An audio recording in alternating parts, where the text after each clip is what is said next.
Assalamualaikum warahmatullahi wabarakatuh. Halo teman-teman, kami dari jurusan Ilmu Administrasi Publik, Fakultas Ilmu Sosial dan Ilmu Politik, Universitas Jenderal Sudirman.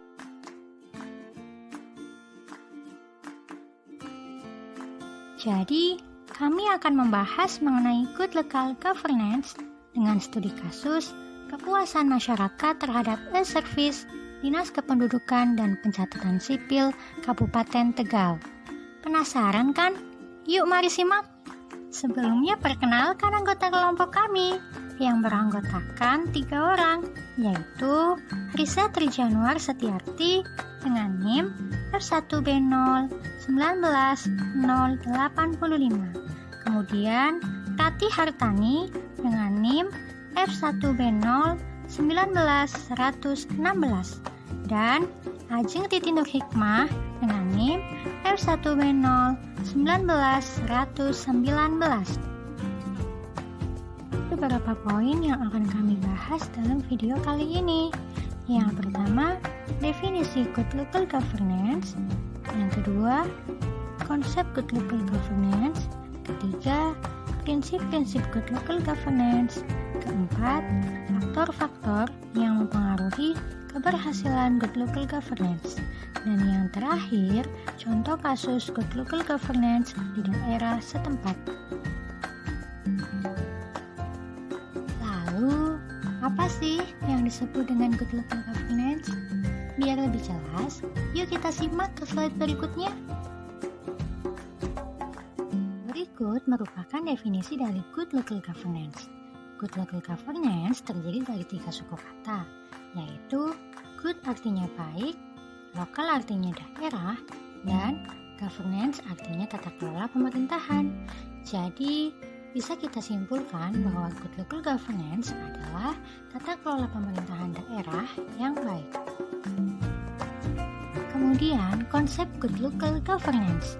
Secara konseptual, pengertian dari kata baik atau good dalam istilah pemerintahan yang baik atau good governance mengandung 2 pemahaman, yaitu yang pertama, nilai yang menjunjung tinggi kehendak rakyat dan nilai-nilai yang dapat meningkatkan kemampuan rakyat dalam pencapaian tujuan nasional, berupa kemandirian, pembangunan berkelanjutan, dan keadilan sosial.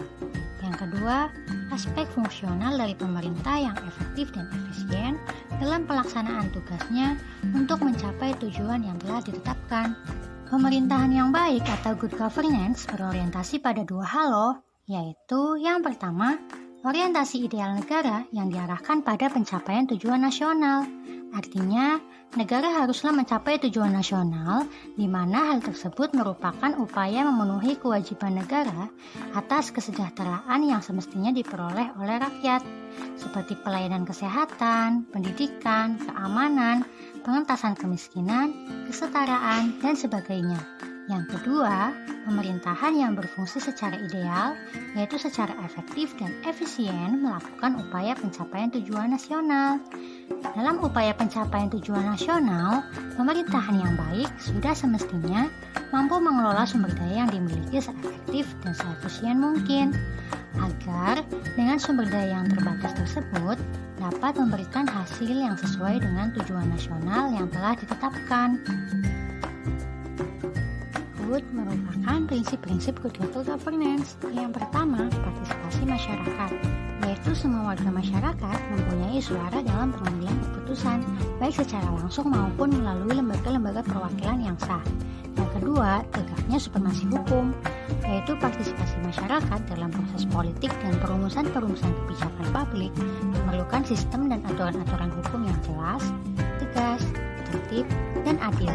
Kemudian peduli pada stakeholder, yaitu lembaga-lembaga dan seluruh proses pemerintahan harus berusaha melayani semua pihak yang berkepentingan. Yang keempat, berorientasi pada konsensus, yaitu menyatakan bahwa keputusan apapun harus dilakukan melalui proses musyawarah mufakat. Yang kelima, kesetaraan, yaitu kesamaan dalam perlakuan dan pelayanan. Semua warga masyarakat mempunyai kesempatan untuk mendapatkan perlakuan dan pelayanan yang layak tanpa adanya diskriminasi yang dilatar belakangi oleh perbedaan ras, suku, agama, gender, warna kulit, dan sebagainya. Kemudian efektif dan efisien. Pemerintahan yang baik dan bersih harus memenuhi kriteria efektif atau berdaya guna dan efisien atau berhasil guna. Yang ketujuh, akuntabilitas, yaitu pertanggungjawaban pejabat publik terhadap masyarakat yang memberinya kewenangan untuk mengurusi kepentingan masyarakat.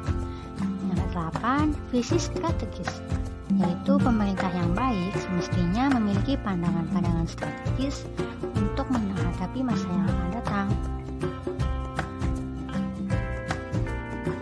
Faktor yang mempengaruhi keberhasilan good local governance. Yang pertama, faktor manusia pelaksana. Untuk menciptakan pemerintahan yang baik, erat kaitannya dengan sumber daya manusia dalam instansi publik. Sumber daya manusia yang unggul, berkualitas, dan kuantitas yang cukup tentu akan menentukan berhasil atau tidaknya upaya pemberian pelayanan yang baik kepada masyarakat. Berhubungan dengan pemerintah daerah yang terdiri dari unsur pimpinan daerah dan DPRD, selain itu juga terdapat aparatur atau perlengkapan daerah lainnya. Yang kedua, faktor partisipasi masyarakat. Wujud dari rasa tanggung jawab masyarakat terhadap pencapaian good local governance adalah sikap mendukung terhadap penyelenggaraan pemerintahan seperti ikut berpartisipasi dalam proses pembuatan keputusan, pelaksanaan, pemanfaatan hasil, dan evaluasi. Yang ketiga, faktor keuangan daerah.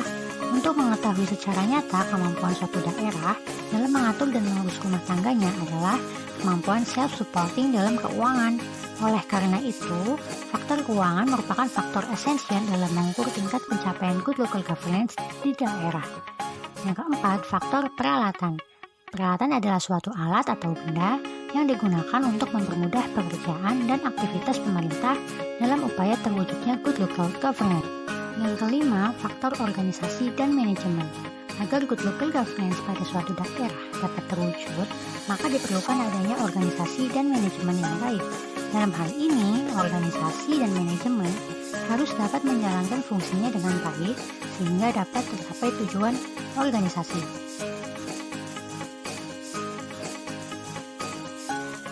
Mengenai good local governance, lalu bagaimana sih implementasi service di Dinas Kependudukan dan Pencatatan Sipil Kabupaten Tegal?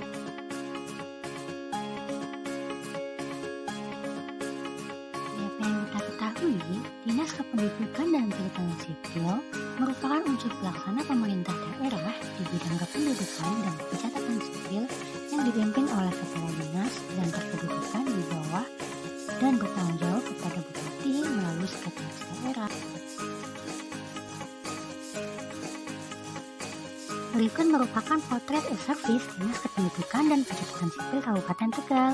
Bisa kita lihat gambar tersebut merupakan web Disdukcapil Kabupaten Tegal, yang mana segala urusan masyarakat dalam hal kependudukan dan pencatatan sipil dapat diakses melalui web tersebut.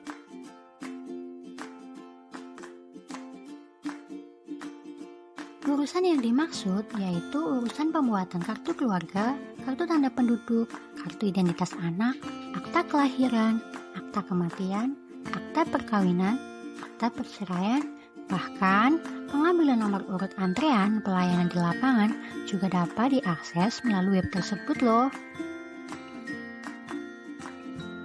Inovasi terbaru dari Dinas Kependudukan dan Pencatatan Sipil Kabupaten Tegal loh, yaitu penggunaan aplikasi SIRP atau Sistem Informasi Registrasi Penduduk yang bertujuan untuk memaksimalkan pelayanan kepada masyarakat tentang dokumen kependudukan.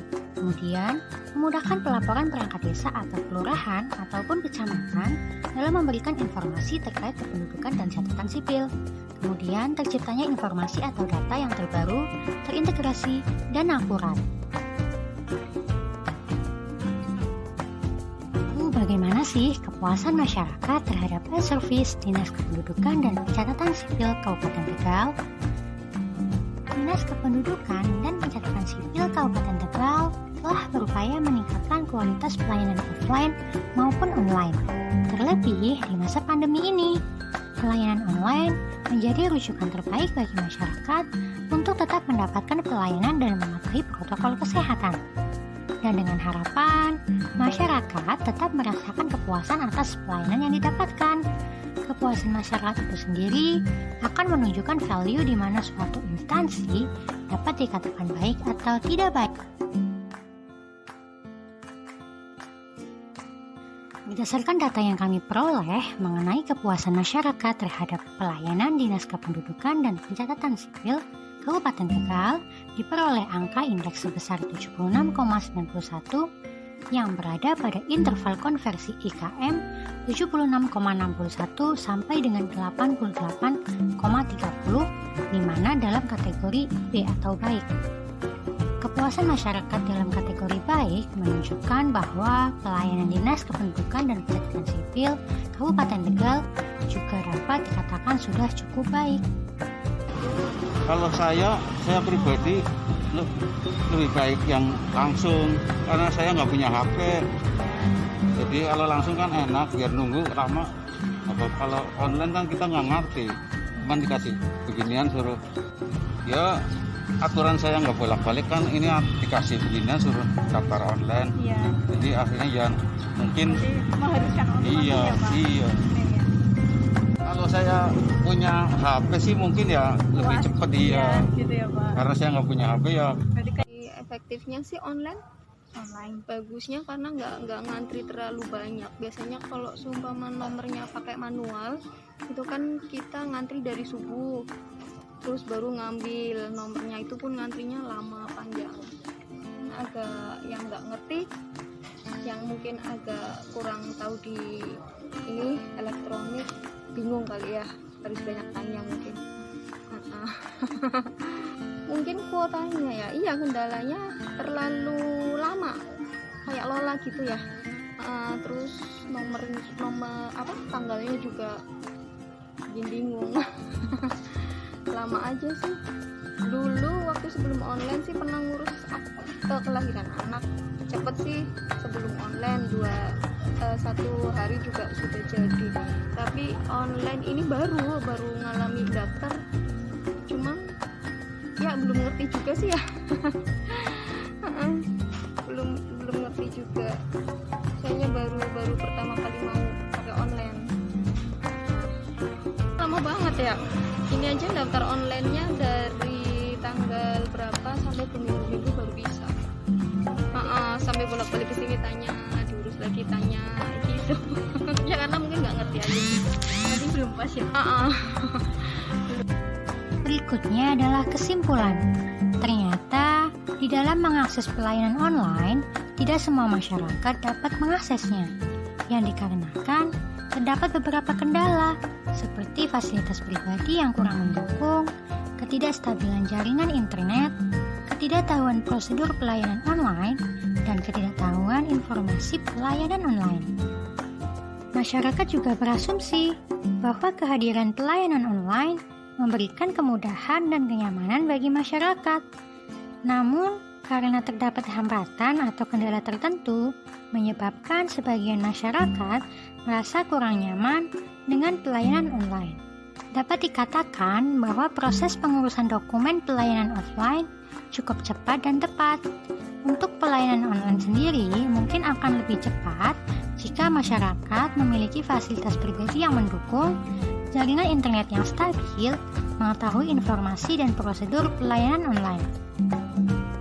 Dengan begitu, dapat dikatakan bahwa sebagian masyarakat belum merasakan kepuasan atas pelayanan online. Hal tersebut dikarenakan terdapat kendala atau hambatan masyarakat untuk mengakses pelayanan online itu sendiri. Namun mereka tidak menyangkal bahwa sebenarnya pelayanan online itu cukup membantu dan mempermudah dalam pengurusan dokumen, terlebih pada masa pandemi ini.